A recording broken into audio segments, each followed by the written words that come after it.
নির্বাচন করা ছাড়া, নির্বাচনে জোর করে জেতা ছাড়া, ডেটা ম্যানিপুলেট করা ছাড়া, হঠাৎ করে ভোট বাড়িয়ে দেওয়া ছাড়া, ভোট লুট করা ছাড়া জনগণের উন্নয়নে এরকম কাজ করে না। দেশের মানুষ বিপদে পড়লে টাকা দেয় না, ইলেকশনের সময় টাকার ঝুড়ি বেরোয়, আর দেশের টাকা নিয়ে গিয়ে বিদেশকে গিয়ে গোল্ড মেডেল করে ঘুরে আসে। অথচ দেশের একটা গরিব বাচ্চা যখন খেতে পায় না, তখন কিন্তু তাকিয়েও দেখে। আমি এরকম সরকার আগে দেখিনি, এবং আমার হাম্বেল রিগার্স দিয়ে বলবো, আমি চেয়ারকে রেসপেক্ট করি, কিন্তু যারা political motivation, political conclusion and political inclusiveness নিয়ে কাজ করে, যারা ডিস্ট্রাকশন করে, কনস্ট্রাকশন করে, ডিস্ট্রাকটিভ অ্যাটিটিউড নিয়ে মানুষের ভোটে জিততে পারে না বলে এইসব চক্রান্ত করে। 15 দিনের মধ্যে ফাইনাল লিস্ট বের করতে হয় নাকি? সব ঈশ্বর পাবেন না, এরকম বিজেপি তৈরি করলে তাই হয়? বাংলায় এটা হয় না।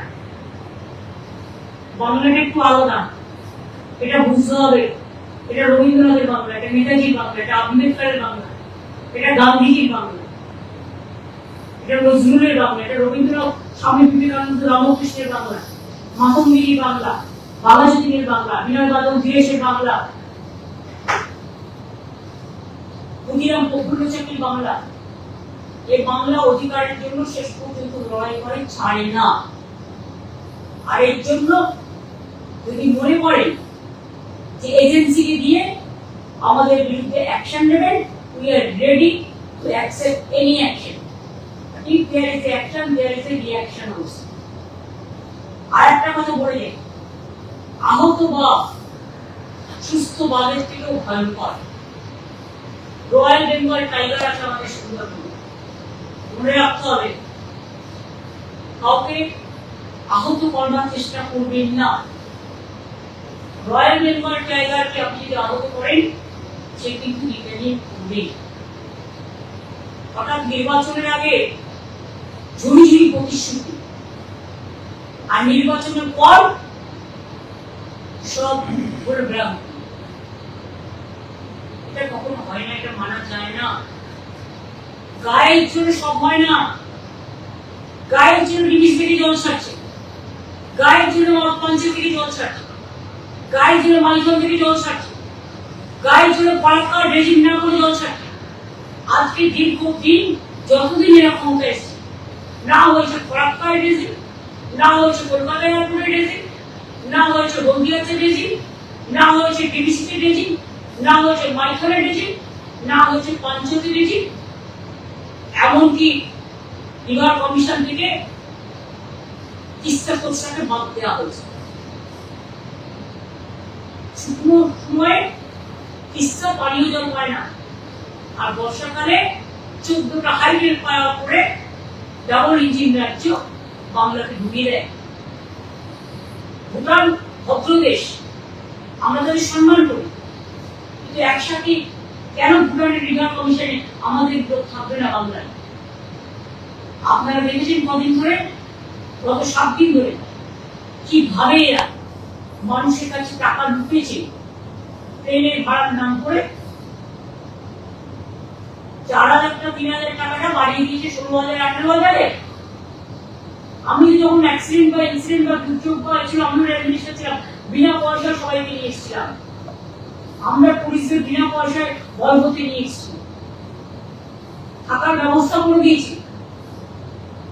যারা ডিজাস্টারে আটকে ছিল, মাথায় রাখবেন এগুলো। মানবিকতা শিক্ষা আগে শিখুন, তারপরে দুর্বৃত্ত শিক্ষা দিয়ে জোর করে ফোর্সফুলি সবকিছু অধিকার হরণ করবার চেষ্টা করবেন। সীতাকে হরণ করেছিলেন বলেই রাম রাবণের যুদ্ধ হয়েছিল। আমাদের সতী সাবিত্রী, সীতা, দময়ন্তী, রোশনেরা, জাহানারা বা মুন্ডা, রাজবংশী, কান্তাপুরী, সাদরি, কুলুক, কুমারী, বলছি কি সবাই কিন্তু আছে, উর্দু, হিন্দি, পাঞ্জাবি, বাংলা সবাই আছে, and we are together. Together we will fight. জনজাগরণ এবং জনবিস্ফোরণ দেখার জন্য তৈরি না। গায়ের জোরে ভোটার অধিকারের নাম বাদ দিলে, আর বিশেষ করে এই সময়টা বেছে নিয়েছিল যখন মানুষ ফেস্টিভ মুডে থাকে, ছুটি থাকে, তারা বাইরে যায়। পুজোর ফেস্টিভ্যাল গুলো পরপর আসে, দেখে নিন। দুর্গা পুজোর যেতে না যেতেই কাণ্ড হলো, দুর্যোগ। এখনো মানুষ দুর্ভোগের মধ্যে আছে, সব হারিয়ে গেছে, নতুন করে সব করতে হবে। তার মধ্যে এনআরসি নোটিশ পাঠানো শুরু করেছে। তার মানে কি, সামনে এসআইআর আর পেছনে কি, পেছনে মির্জাপুর স্যার। ভোটের নামে এসআইআর, পেছনে মির্জাপুর স্যার, এনআরসি। গায়ের জন্য বাংলা দখল করতে হবে, পারবেন না, কোনোদিনও পারবেন না। কারণ বাংলার মানুষ আপনাদের বিশ্বাস করেন।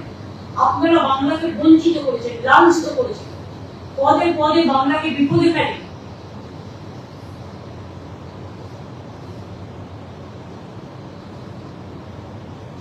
অন্য রাজ্যকে যে মদত দেন, বাংলাকে দেন না। বাংলার সব প্রজেক্ট বন্ধ করে দিয়েছেন।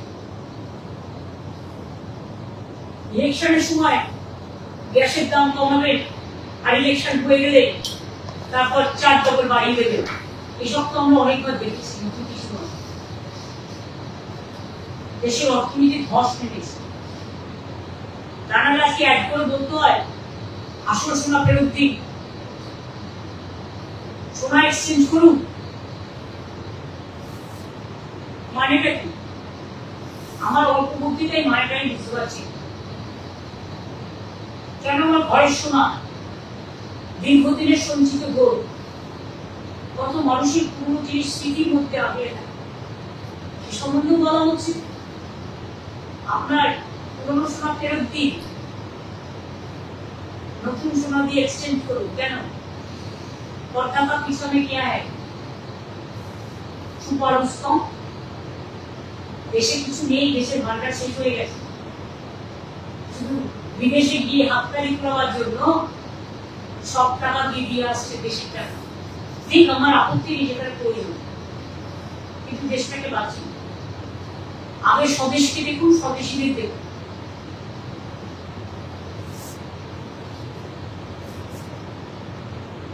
বিদেশের সাথে বন্ধুত্বের ডিপ্লোমেসিটা ভালো করে করুন, যাতে ভারতবর্ষকে কেউ অসম্মান করতে না পারে, অপমান করতে না পারে।